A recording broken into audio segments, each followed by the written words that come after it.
शीतल तुझी छाया मला हवी जीवनभर तुझ्याची सगळे दाखव तुझ्याची शीतल छायेमध्ये उभं आयुष्य जगेल आई देवापाशी मी ग आई तुलाच ग मागेल आई माझी प्रेमाचा सागर.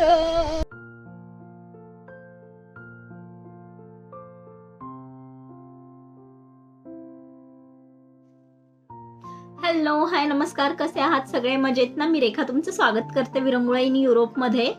आणि भारतातून मला युरोपला येऊन 4-5 दिवस झाले, पण कामाला म्हणजेच व्हिडिओंना सुरुवात कुठून करावी हे बिलकुल कळत नव्हतं. कारण की रोजच्या दिवसाची सुरुवात माझी व्हिडिओ कॉलने व्हायची, आईच्या व्हिडिओ कॉलने. आणि आता कुणाला व्हिडिओ कॉल करायचा?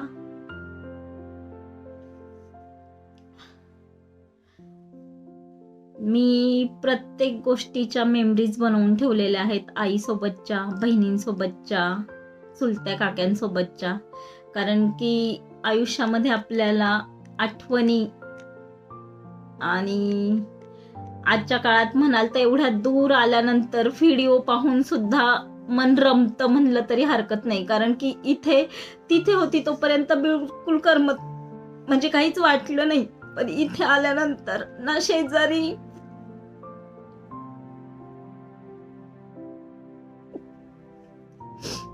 कुणीच नसतं. त्यामुळे या आठवणी सोबत असणं सुद्धा खूप गरजेचं असतं. म्हणून मी काही व्हिडिओ शूट करून ठेवले होते, तर मी ते आता तुमच्यासोबत शेअर करेन. शिवाय घर अपूर्ण, आता आई नंतर आम्हाला सांभाळणाऱ्या ह्याच आहेत, तर त्यांची प्रतिक्रिया.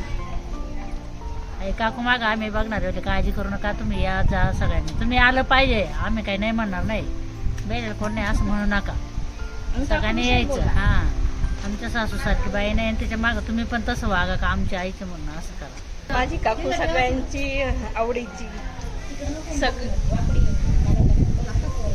त्याच्यामुळे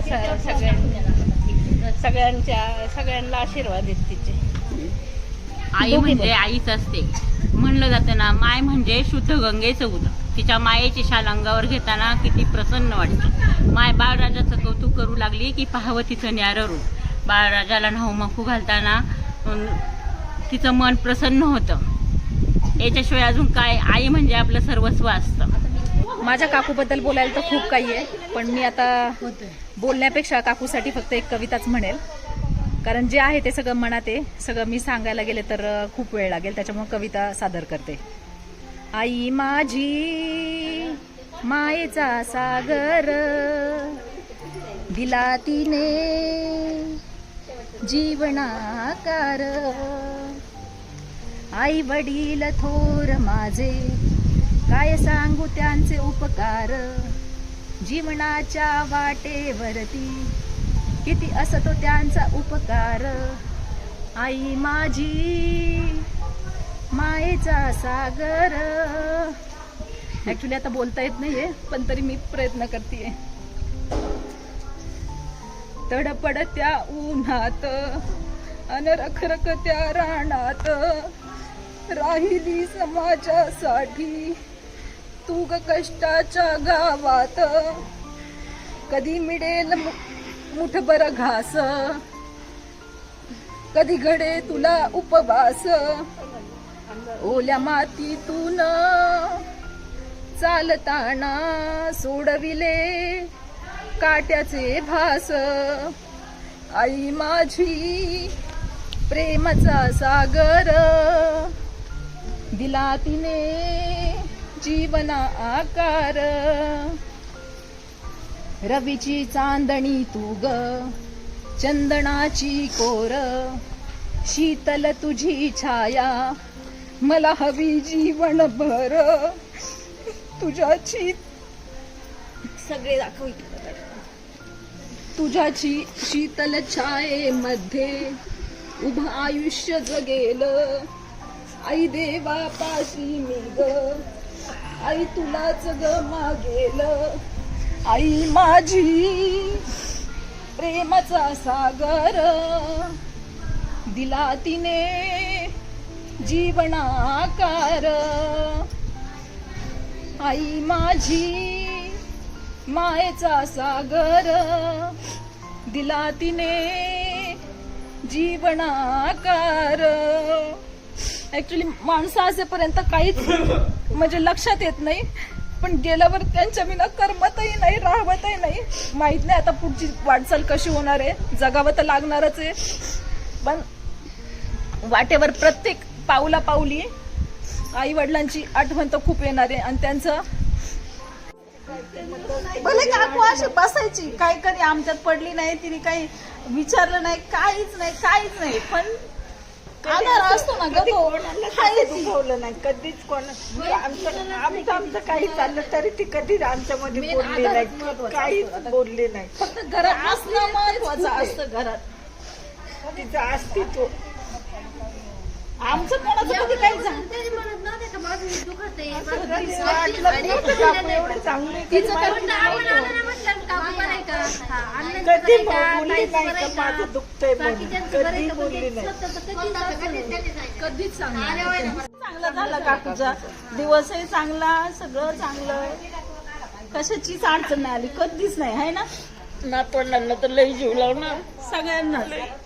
आमच्यामध्ये काका असेल रात्री पर्यंत आम्ही आता किती वेळ गप्पा मारत बसायचं. जाऊ द्या, पण तरी तुम्ही आता काकू नाहीये, कोण नाहीये, असं नाही करायचं. येत जायचं, तुम्ही बिनधास्त येत जायचं.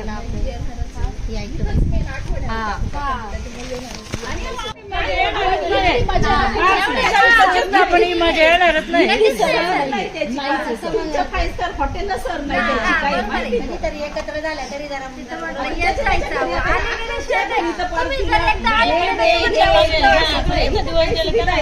काय आजार येत राहिले ना, मग वाटून शेजारी यावं म्हणून. जर नाही यायचं, बंद जर झालं ना, मग परत यावं नाही वाटलं. नाही बंद तर नाही मग येत जायचं. आलं ना ते वर्षभर यायचं सगळ्यातून त्या काकांकडे यायचं आता त्या 2 वर्षात आम्हाला इतकं बोर झालं, म्हणजे काही येणंच नाही, जाणं नाही, पण लई हे म्हटलं आले तुम्हाला कधीच नाही, आहे का नाही? कुठे आलं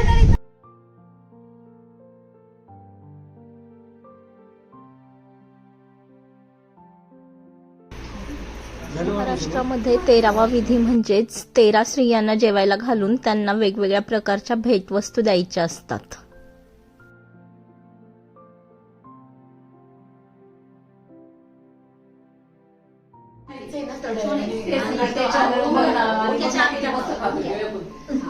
ते म्हणून एकदा म्हणलेली म्हणजे गणपतीचं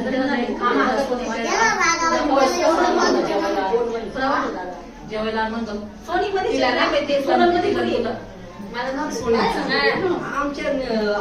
तसे 3 महिने गेले, समजलं नाही.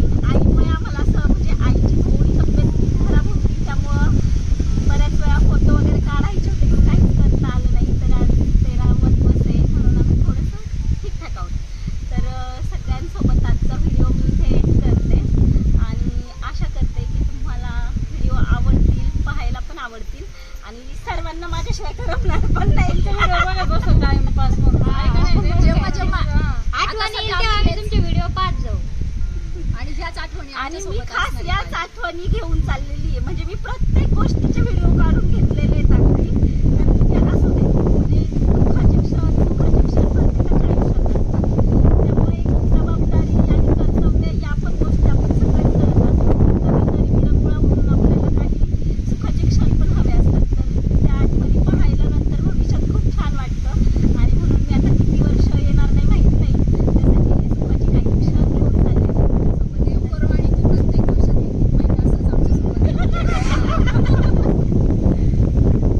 तर विरंगुळाईन माहेर का?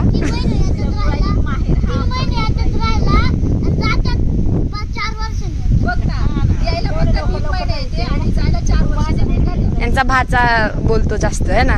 यापुढे